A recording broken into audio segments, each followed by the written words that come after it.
पारदर्शी, अपारदर्शी तथा पारभासी पदार्थ क्या है? यानी प्रकाश पार करने को लेकर के पदार्थ को 3 भागों में बांटते हैं। ठीक है, जिस प्रकार प्रकाश देने को लेकर के पदार्थ को 2 भागों में बांटे थे हम लोग। एक क्या था? दीप्त और दूसरा था अदीप्त।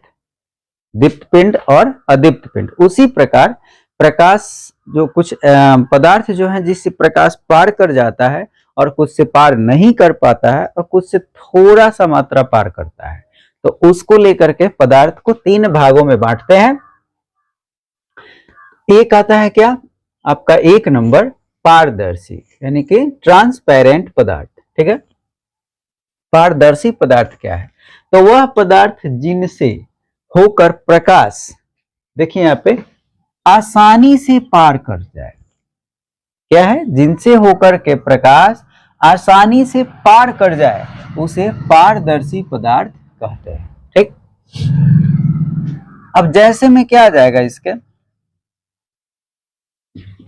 जैसे कांच, हवा,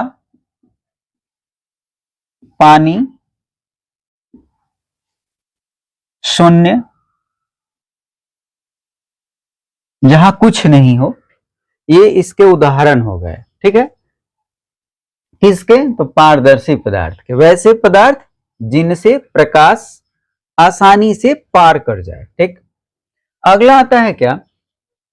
अपारदर्शी पदार्थ, यानी कि अपेक्यू, वह पदार्थ जिनसे होकर प्रकाश, सब ध्यान दीजिएगा दोनों में वही है, वह पदार्थ जिनसे होकर प्रकाश, वह पदार्थ जिनसे होकर प्रकाश आपको याद करने में आसान हो, कोई भी भाग पार ना करे, यानी कि ध्यान देना है, पार ना कर सके, कोई भी भाग पार ना कर सके, उसे क्या बोलते हैं? अपारदर्शी पदार्थ कहते हैं। ध्यान है ना, याद हो जाएगा। ऐसे पदार्थ हैं जिनसे प्रकाश पार नहीं कर पाता है। एक दीवाल है, दीवाल को क्या प्रकाश छेद देता है, पार कर लेता है? नहीं। दीवाल, ठीक है। उसके बाद में आपका जिसे लोहे की चादर,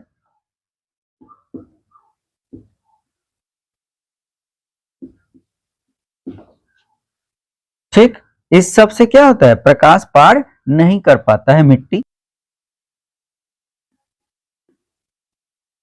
ये सबसे पार नहीं कर पाता है।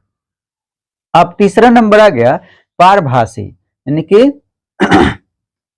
ट्रांसलूसेंट पदार्थ। देखें, वह पदार्थ, इसमें भी वही चीज है, वह पदार्थ जिनसे होकर, वह पदार्थ जिनसे होकर, वह पदार्थ जिनसे होकर, आपको याद करने में बिल्कुल आसान हो। वह पदार्थ जिनसे होकर प्रकाश का कुछ भाग या अल्प भाग, अल्प में थोड़ा भाग, कुछ भाग ही या अल्प भाग ही पार कर सके, उसे पारभासी या अल्प पारदर्शी पदार्थ कहते हैं। ठीक है, याद करने में कोई तकलीफ नहीं। अब ये क्या है इसका? जैसे में आप उदाहरण क्या ले सकते हैं?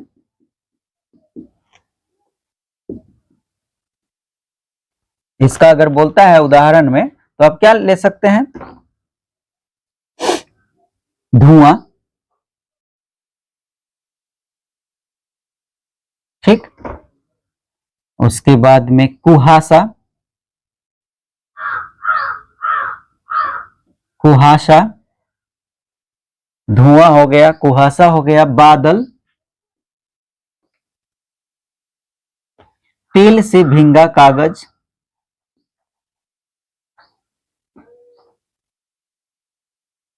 या तेल लगा कागज,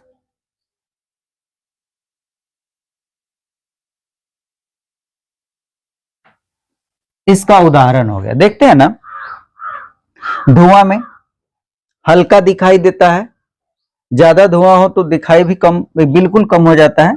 कुहासा में भी कम दिखता है, गाड़ी वाले लोग धुआं और कुहासा में ही अक्सर एक्सीडेंट कर जाते हैं।